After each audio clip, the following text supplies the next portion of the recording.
Hey guys, what's up? I'm CJ and welcome back to my galaxy. Today we're discussing a whole new series that I want to do on the Hunger Games, and I might be doing this for other films as well if you guys want me to. It's the What If series. And today we're talking about what if Peter was rescued instead of Katniss. So when we're talking about Peter being rescued instead of Katniss, we're talking about at the end of Catching Fire when Katniss shoots an arrow into the arena force field and breaks it, and District 13 rescues her instead of Peter because his tracker was not removed by Finnick, but Joanna removed Katniss's tracker. Now, in order to do this What If series, we need to kind of go back all the way to Catching Fire, not after Katniss being rescued, or in this case, Peter being rescued. We need to consider what would have to happen in order for Peter to be rescued instead of Katniss. So we need to start at the very, very beginning. Now, if you're also seeing me look down, it's because I'm looking at my I don't know why I showed you the butt of my laptop, but I'm looking at my laptop where my notes are. And I say that every time I make a video, but usually I'm looking at notes either on in a notebook or my laptop. If it's a longer video like this one's going to be, it's on my laptop. In this scenario, you have to consider as well who survives if Peter also has his tracker taken out. So in this scenario, Finnick would have to take Peter's tracker out and Joanna would have to not take Katniss's tracker out. So I would say when it comes to survival rates of everyone, it would probably stay the same, but it wouldn't play out exactly the same.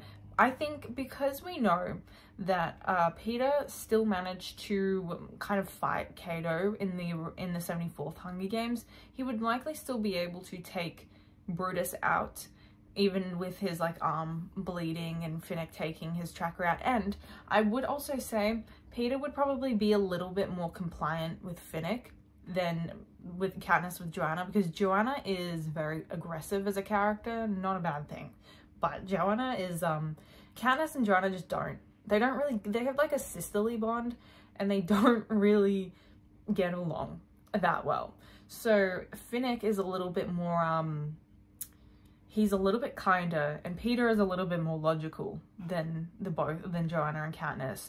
So they probably would have a bit of a heated argument, attracting Anabaria and Brutus, while Finnick is trying to take Peter's tracker out. Brutus still ends up dead, and Anabaria likely chases Joanna in the same way that she did, that we didn't see in the books or in the movies. That whatever way that Anabaria survived, she likely did something similar, because it seems like, from what I can tell, that Anabaria and Brutus split up to tackle the other tributes that were remaining. Because it was such a chaotic plan to begin with, I would say that Beetee would still get electrocuted by the tree, since neither Peter or Katniss really, or any of the tributes, had much to do with Beetee setting up that tree. So Katniss, in a panic, she was being chased by Anabaria, she maybe got split up from Joanna in an attempt to take her tracker out, but it was a failed attempt this time. So Katniss still sees Beetee. She's not bleeding out though, so she probably likely sees the arrow,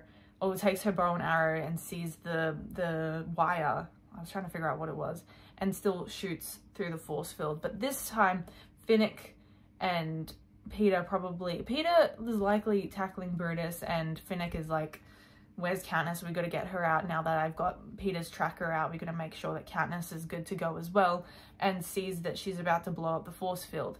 The only difference here is that Katniss doesn't have a tracker out, Peter does. So it's kind of like a role reversal, but the whole thing stays the same, because I couldn't personally figure out what would be changed, because they're still the same characters.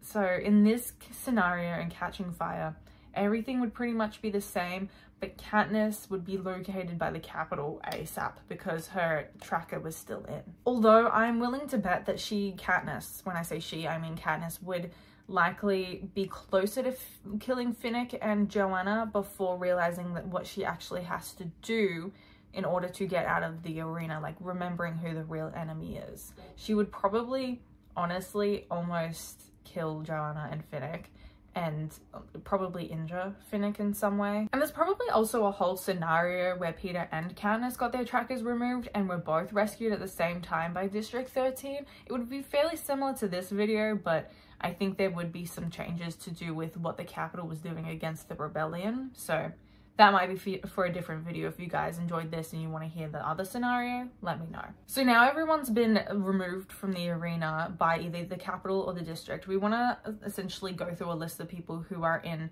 the Capitol and who are in the districts, or District 13. In the Capitol, and I'm reading off my notes, we have Katniss, Joanna, Anna Baria, Lavinia, Darius, Annie, and Snow. President Snow. In District 13, we have Peter, Finnick, Gale, Haymitch, Effie in the movies, Prim and her mother, Plutarch, Boggs, and Coin. Those are kind of the prominent characters that I wanted to make sure we mentioned to kind of get a picture of who is where and what their relationships, what Katniss's and Peter's relationships are with each of these characters, simply because I've only really switched Katniss and Peter. I simply don't think the whole Catching Fire ending would have been very different. I think what we're looking at being incredibly different is Mockingjay. Katniss in the Capitol. Snow is definitely planning Katniss's execution as we speak, as the District 13 people speak, as Peter speaks. The time on Katniss's life is ticking the moment she gets taken by the Capitol. And Peter likely very much knows the fact that Snow is going to kill Katniss the second he gets a chance to. However, what I don't think Peter would be anticipating is that Snow and his logic, he, in his infinite wisdom, not just logic, right? Infinite wisdom. Snow's not that smart, but he is smart enough. Snow wouldn't kill Katniss straight away because that would create a martyr, and Snow doesn't want a martyr. He wants to end the rebellion. He wants to keep his power for as long as possible. Snow's careful planning definitely gives District 13 some time, and Peter some time to argue with Coin and literally raise hell in District 13. I highly doubt that they would actually hijack Katniss in the same way they did Peter, simply because Snow, once again, like I said, he's quite smart. He's not quite as smart as Katniss because for some reason he gets out-manipulated by a 16-year-old girl, even though, or a 17-year-old girl. Either way, both work. Mostly because he has tunnel vision. He's a little bit crazy in the head, so his smarts aren't as good as the rebellion's. But that does mean that Snow knows that Peter's not going to react to Katniss being hijacked, or at least not in the same way Katniss reacts to Peter. Peter would react. He would just be significantly angry.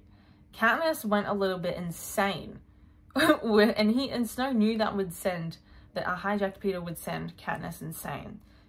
I highly doubt Peter would go crazy. He would, I don't even know how to describe how mad I think Peter would be, but you guys get it. Peter would literally steal a District 13 plane and bombs and go to Snow's house, the president's house, and just bomb him.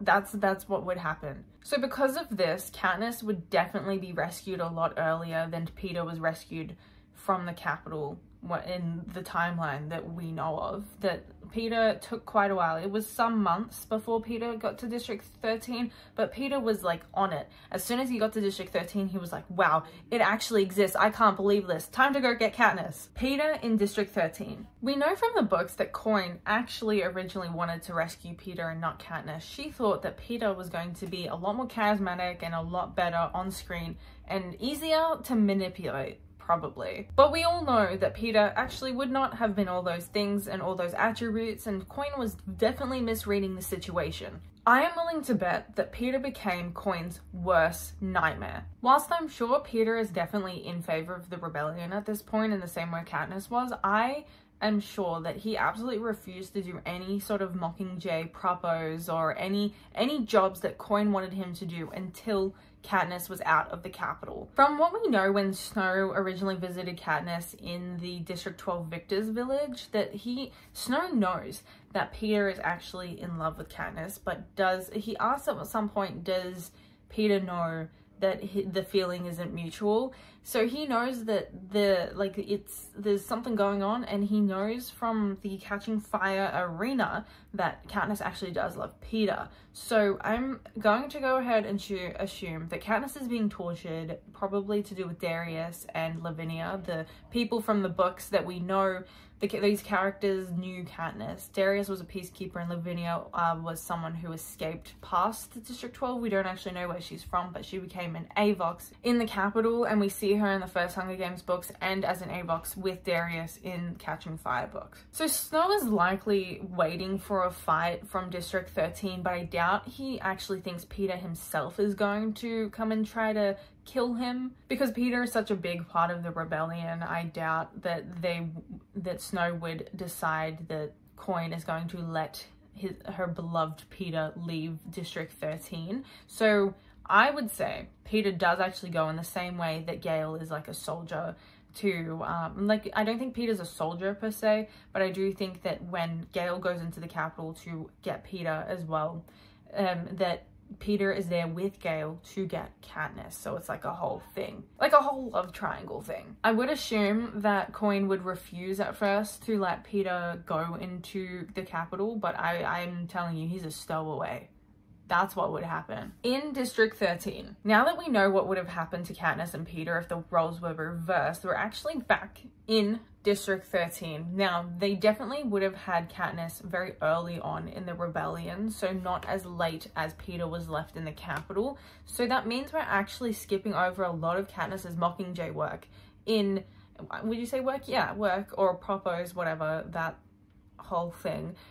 Katniss wouldn't have done that, because she was in the Capitol, first of all, and second of all, I think that Katniss would have been traumatized, but in a different way to what she was when she was actually saved from the Capitol and in District 13 instead of Peter. The difference with this, though, is that we have both Katniss and Peter, and neither of them are hijacked, so they're aware of what's going on a little bit more, and there's no, like, things about the reality that are kind of confusing either of them, but they're still very traumatized. I think in this area, Peter would have been the spokesperson for the Mockingjay, but they would have been the Mockingjay together. So there were still things that Katniss was doing, but it would be a lot more difficult to get her to do that stuff when Peter is offering, hey, I'll do the speaking, I'll do the talking in the same way he does in Catching Fire.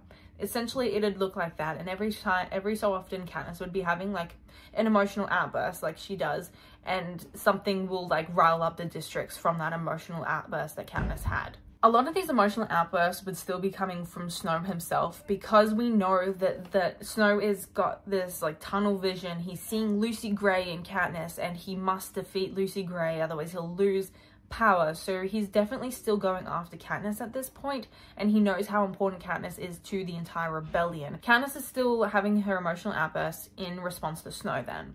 So I would also say that Snow is definitely dropping those white roses on District 13 as he bombs them. That's definitely still happening, but they probably didn't have a warning because Peter wasn't in the Capitol at that point. So there'd probably be a lot of people who didn't survive, or they had a lot less evacuation time. We know that Coin and Plutarch actually tell Katniss that Peter gave them extra evacuation time. So we don't know, maybe that they will have that time to get them all in the bunker, but they likely didn't have time to bring Prim in if she saved that goddamn cat. So maybe if Prim does survive, Katniss was probably watching her, but there's maybe the cat, maybe Buttercup died. I'm sorry, but maybe Buttercup did die, or maybe Katniss is time to actually watch Prim because she isn't off being the Mockingjay, she's off just being mentally ill. So maybe they're paying attention to her. The likely outcome here is that Buttercup has probably died. But yet again, Buttercup's a cockroach, so maybe Buttercup's still alive somewhere. In District 2, in the books we know that Katniss actually only goes to District 2 because she's trying to get away from Peter, and she's literally literally running away from her problems. So the question is, would Katniss still go to District 2, and how would it look in this alternate timeline? Well, we know that District 2 actually only joins because of Katniss's presence in the district, and because Gale and his plan, but we'll get to that in a minute. Katniss actually has one of her emotional outbursts at this point, which normally riles up the districts, like I said earlier. So District 2 joins because she almost dies as well. It's like no, people think she's died, but she has like a bulletproof vest on that Cinna essentially designed to be in her Mockingjay outfit. Like I also mentioned earlier, Katniss is also going a little bit crazy. She's very traumatized, so she's likely going very stir crazy in District 13, and she actually has the same mentality during the books, that she doesn't like being underground in a bunker. So the freedom of District 12, even though it's kind of a disputed land, it's like a war zone, she's likely going to go to District 2 because it's an escape from her problems. And Peter's going to go with her to make sure she's safe. So yes, they're going to be in District 2, but how would it plan out? How would it pan out? And how would District 2 end up joining the rebellion? Gale is also still a soldier at this point. We know that he's in District 2 because he was told to go there as a soldier. So I don't think that Katniss not being in the capital, not being in District 13 would deter him from becoming a soldier. And if anything, it would motivate him to become a soldier to rescue her in the same way that it did for Peter. Except Peter is more of an important role. He's like the face of the rebellion, not just a soldier in the rebellion like Gale is. So Gale's in District 2 as well, except instead of making out with Katniss, he is literally being a soldier. He's probably talking to Beetee still about his plans for the bomb that he's making that will ultimately kill Prim. So he's still got all these plans going on at this point. He's just away from Katniss, which at the end of the day, I think we all want that. At this point as well, I'm gonna just point out that Peter, if everything happens the way that I've said it did in this ultimate timeline, Peter likely has a lot of power against Coin and a way to kind of manipulate the people who are working for Coin and as soldiers in District 13 to get his way, because he's learnt how to do that through charisma in order to get Katniss back from the capital. It would make sense that he holds a lot more power than Katniss did, even though Katniss does hold a lot of power in District 13 in the books, in the timeline that we know. But Peter would have used that power just because he thinks very logically that Katniss doesn't think without like other people telling her what to think. In a way, it's not that she can't think for herself, she just needs people to be there clearing her head. Like Prim tells her that she has power in District 13 against Coin. Finnick tells her that she's actually in love with Peter. She knows all this stuff, she just doesn't know how to think clearly about it. The reason I bring up Peter's power again in the rebellion is because I want to mention the fact that they took over District 2, or the rebellion took over District 2, and they like joined officially because they had the mountain called the Nut. That's where all the capital, all the peacekeepers, they were coming out of, and they had like a bunch of like transport. That's where all their military power was. It's at this point when they're discussing the Nut and being able to overtake it, Gale mentions the fact that they could just blow it up, or blow up all the entry and exit points. And if Peter's in District 2 and he's thinking quite clearly, being the spokesperson, and he has the amount of power that we've discussed earlier in the video, we know that Peter likely would not go for bloodshed if there was another way to do that. So he is likely speaking up at this point, saying, no, we are not going to blow up the exits. We are going to find another way. So he's very vocal about this point. And I don't think that this would necessarily mean that District 2 doesn't join the rebellion. There are people at this point who have joined the rebellion, like the victors that we see speaking in the movies and in the books. I don't remember their names, but there's a big actor that's one of the victors in District 2, and I just don't remember her name. I'm sorry, guys. It's not written down in my notes. I'm sorry. What I think would have happened, because of Peter's very vocal and he's being very outspoken about hurting as little people as possible possible to win this rebellion is that it would have slowed down the rebellion as a whole. And we know that the uprising was actually very quick in the capital. It happened over the course of like 6 to 12-ish months. Personally, I think the rebellion was won because it was a very quick uprising, and it was very surprising for the capital because of how quickly it happened. And we know that because it happened quickly because of District 13, and they gained the military power back over 75 years. And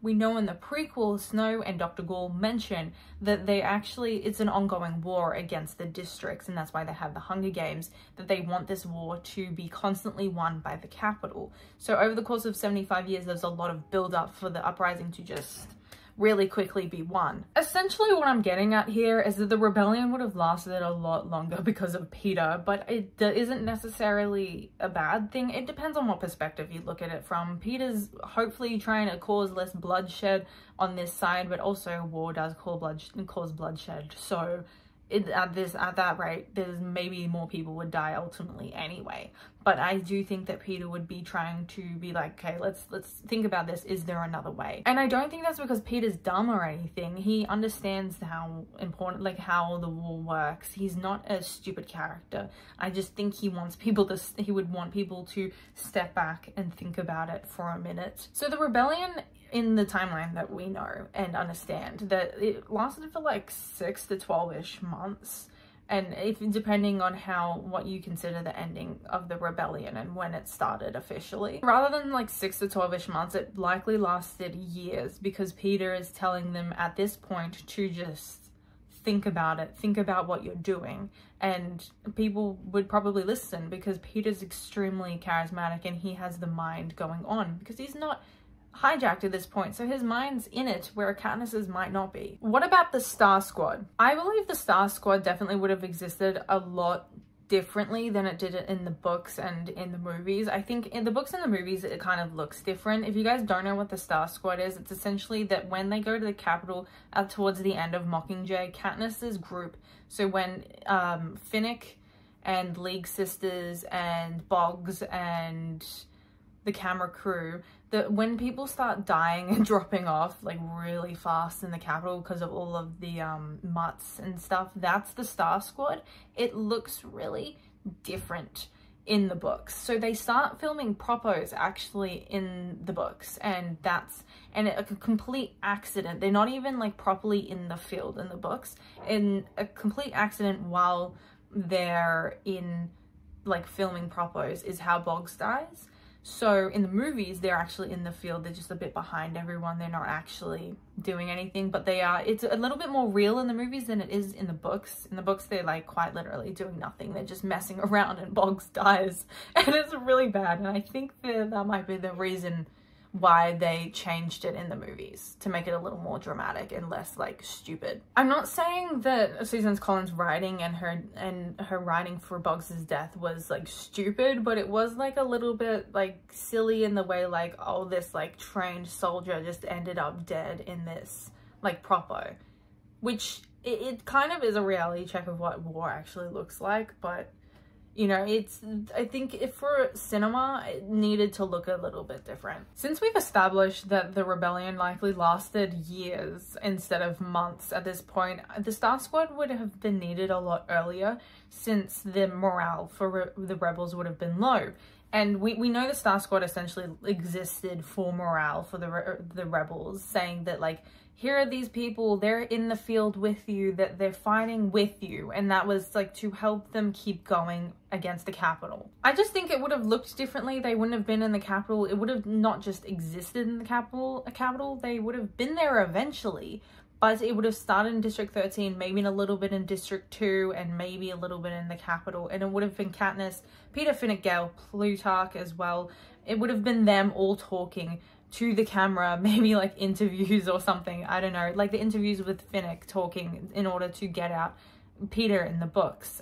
But it would have been like not interviews, but like them talking to the camera about their experiences. Maybe them talking about their games themselves and what the Capitol had done to them, and really trying to relate to the rebels, saying like, we've been oppressed this whole time, like, let's keep fighting. With Peter essentially being the protagonist at this point, I think the chaos that Katniss caused in the Star Squad likely would not have happened, and all the deaths that occurred likely would have been preventable. In fact, they were preventable. Katniss just is very impulsive, and that's not necessarily a bad thing, but it did result in a lot of unnecessary death. Compared to Katniss, Peter is a lot less impulsive. In fact, he also listens to Haymitch, so that's a really good combination for causing the least amount of chaos and death possible. So the Star Squad here likely would have been a lot more controlled by Peter, and probably also Coin. And when I say a lot less chaos and death, I do mean what I'm literally implying here, not even literally, like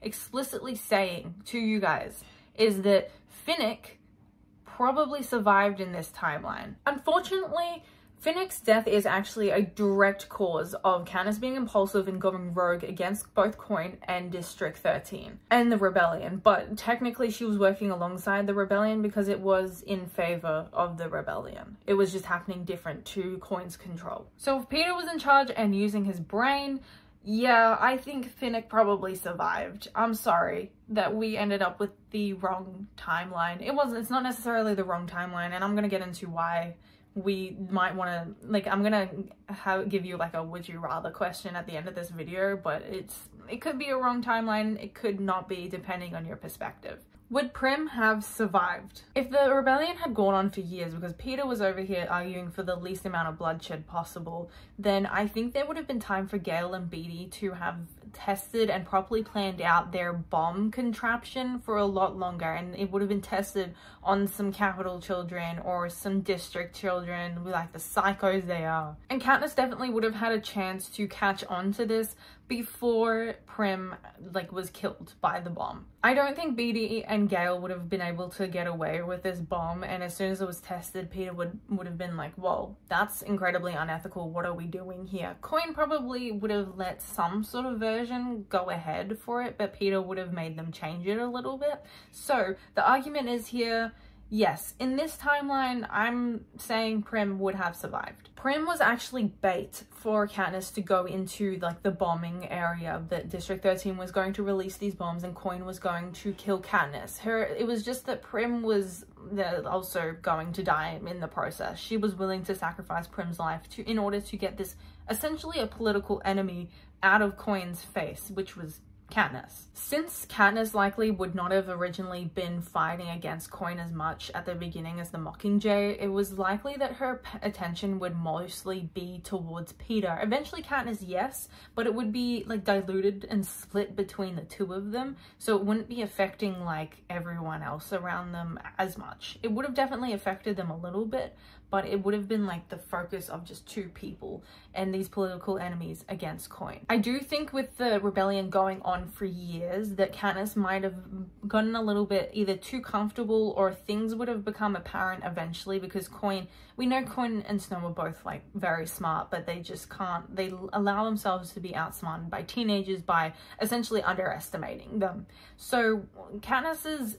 ideas and thoughts, if Coin was already catching on to them over the years, I think Coin would have figured out Katniss's true thoughts against her eventually, and that maybe Katniss and Peter were speaking badly about her behind her back. Although I think Peter's a little bit too smart to have openly talked about Coin. I just think they would have exchanged like a glance with each other, like Katniss and Peter would have exchanged the glance about Coin at some point, and someone would have picked up on it. Presumably Gale, who is too stupid to realize he's selling out Katniss. So Prim would not have been caught in the crossfire, at least I don't think so. I think that the crossfire just would have been Peter and Katniss. And I think we're actually looking here at, no, the original books is actually the timeline that we're looking at that is the only timeline that Katniss and Peter survive in, or at least both of them. Maybe one would have survived without the other, but the timeline in the book that we got was the only timeline that both of them actually survived. Years worth of a rebellion would have allowed Coin to really think out her plan to take out Katniss and Peter, so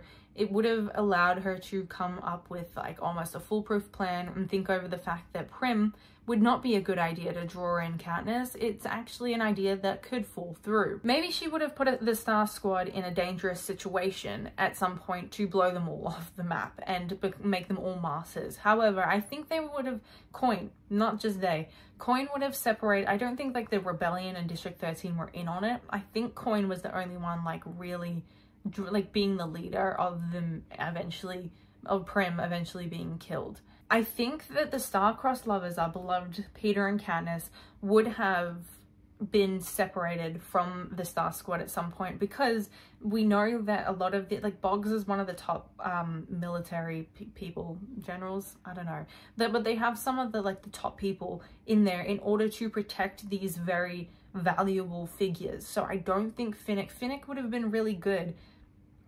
Maybe Finnick would have died in the process. I'm trying to argue that Finnick would have survived this to make people happy, but there is several chances where Finnick very well could have died in this timeline, but he would not have died in the same way, and I think he's smart enough to get out of this. I think Finnick as a character definitely would have kept his mouth shut in order to protect Annie in this situation. Coin has a very like tunnel vision in the same way that Snow does, and that's why she doesn't realize that Katniss is actually going to kill her instead of Snow at the end of Mockingjay. So we're looking at Coin likely separating Peter and Katniss and killing them, essentially, like bombing them in some way, or like staging something dangerous and creating them into martyrs, because it would have been helpful for the rebellion and helpful for Coin staying in power. But the reason I'm saying that Finnick likely would have survived is because the rebellion wouldn't have ended and Panem would not have become a democracy that we know it eventually became after the death of Snow and Coin, is because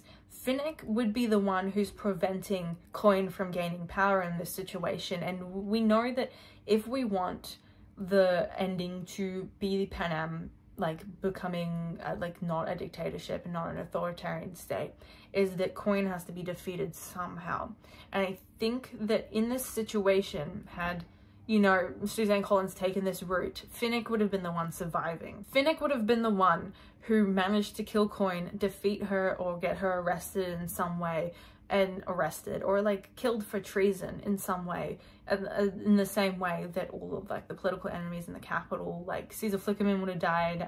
Snow obviously ended up dead because being torn to shreds by the rebels. That would have happened, but instead of Katniss killing Coin, it would have been Finnick. So in this timeline, Prim and Finnick survive, but Katniss and Peter don't. So like, would you rather Prim and Finnick or Peter and Katniss? So that's my question to you guys in the comments down below. Let me know, do you prefer this timeline or do you prefer the timeline that we actually ended up getting? Personally, I would choose Katniss and Peter. I know it's a very difficult decision, but the timeline that we got makes like the most sense, obviously, in my mind, that Suzanne Collins chose this direction for a reason. Suzanne Collins chose to have Peter in the capital because that's how it worked out best for Panem. I know a lot of people have said, like, is Katniss the protagonist just because she's the protagonist? Does she have plot armor? Or is she the protagonist because she's the one that ends up freeing Panem? And the argument is that she ended up freeing Panem, and if it wasn't for that, Peter would have been the protagonist, or Finnick even would have been the protagonist. Either one of them would have made sense